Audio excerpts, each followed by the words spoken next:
श्रावण मास शुक्ल पक्ष की पुत्रदा एकादशी का महात्म। जय जगन्नाथ। आप सुन रहे हैं श्रावण मास में शुक्ल पक्ष में होने वाली पुत्रदा एकादशी का महत्व। युधिष्ठिर और भगवान कृष्ण के बीच का संवाद ही एकादशी के नाम से प्रचलित है। युधिष्ठिर ने पूछा, मधुसूदन, श्रावण के शुक्ल पक्ष में किस नाम की एकादशी होती है? कृपया मेरे सामने उसका वर्णन कीजिए। भगवान श्री कृष्ण बोले, राजन, प्राचीन काल की बात है। द्वापर युग के प्रारंभ का समय था। महिष्मतिपुरी में राजा महिजित अपने राज्य का पालन करते थे, किंतु उन्हें कोई पुत्र नहीं था, इसलिए वो राज उन्हें सुखदायक नहीं प्रतीत होता था। अपनी अवस्था अधिक देख राजा को बड़ी चिंता हुई। उन्होंने प्रजा वर्ग में बैठकर इस प्रकार कहा, प्रजाजनों, इस जन्म में मुझसे कोई पातक नहीं हुआ है। मैंने अपने खजाने में अन्याय से कमाया हुआ धन नहीं जमा किया। ब्राह्मणों और देवताओं का धन भी मैंने कभी नहीं लिया। प्रजा का पुत्रवत पालन किया, धर्म से पृथ्वी पर अधिकार जमाया तथा दुष्टों को वे बंधु और पुत्रों के समान ही क्यों ना रहे हों दंड दिया है।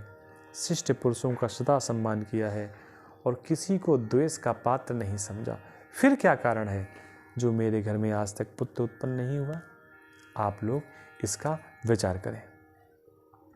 राजा के ये वचन सुनकर प्रजा और पुरोहितों के साथ ब्राह्मणों ने उनके हित का विचार करके गहन वन में प्रवेश किया। राजा का कल्याण चाहने वाले वे सभी लोग इधर उधर घूमकर ऋषि सेवित आश्रमों की तलाश करने लगे। इतने में ही उन्हें मुनिश्रेष्ठ लोमस का दर्शन हुआ।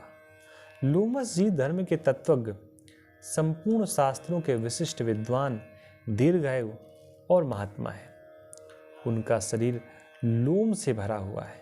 वे ब्रह्मा जी के समान तेजस्वी हैं।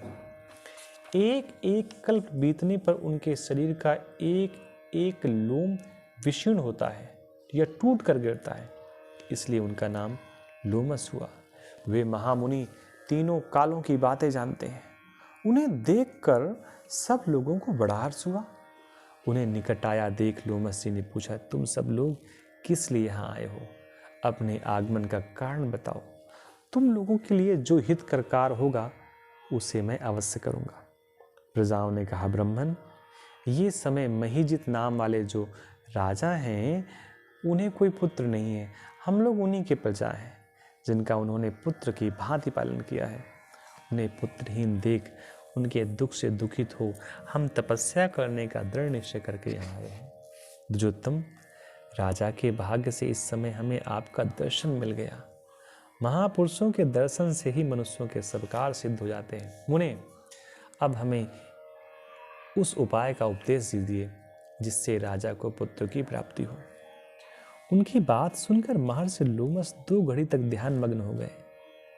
तत्पश्चात राजा के प्राचीन जन्म का वृत्तांत जानकर उन्होंने कहा, प्रजावृंद सुनो, राजा महिजित पूर्व जन्म में मनुष्यों को चूसने वाला धनहीन वैश्य था। वो वैश्य गांव-गांव घूमकर व्यापार किया करता था। एक दिन जेठ के शुक्ल पक्ष में 10वीं तिथि को जब दोपहर का सूर्य तप रहा था, वो गांव की सीमा में एक जलाशय पर पहुंचा। पानी से भरी हुई बावली देखकर वैश्य ने वहां जल पीने का विचार किया। इतने में ही वहां बछड़े के साथ एक गौ भी आ पहुंची। वो प्यास से व्याकुल और ताप से पीड़ित थी, अतः बावली में जाकर जल पीने लगी। वैश्य ने पानी पीती हुई गाय को हाँक कर दूर हटा दिया और स्वयं पानी पिया। उसी पाप कर्म के कारण राजा इस समय पुत्रहीन हुए हैं। किसी जन्म के पुण्य से इन्हें अकंटक राज्य की प्राप्ति हुई है। प्रजाओं ने कहा, मुने, पुराण में सुना जाता है कि प्रायश्चित रूप पुण्य से पाप नष्ट हो जाता है, अतः पुण्य का उपदेश कीजिए जिससे उस पाप का नाश हो जाए।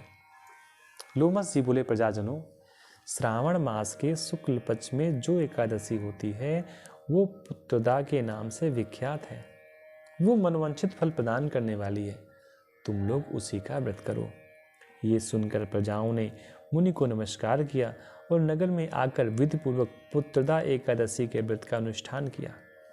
उन्होंने विधिपूर्वक जागरण भी किया और उसका निर्मल पुण्य राजा को दे दिया।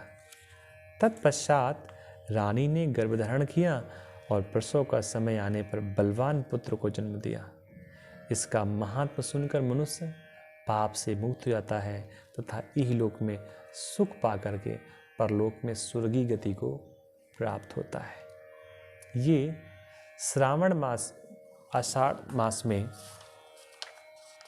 ये क्षमा करें, श्रावण मास में की गई पुत्रदा एकादशी का महत्व है और जो सब प्रकार से लाभकारी है। लाभकारी इसलिए भी है क्योंकि भगवान कृष्ण इसको सुना रहे हैं और युधिष्ठिर जी श्रवण कर रहे हैं। तो जिस कथा को भगवान कृष्ण स्वयं सुना रहे हैं उस कथा से भी कोई दिव्य कथा नहीं हो सकती। आप सबको जय जगन्नाथ, जय श्री राम।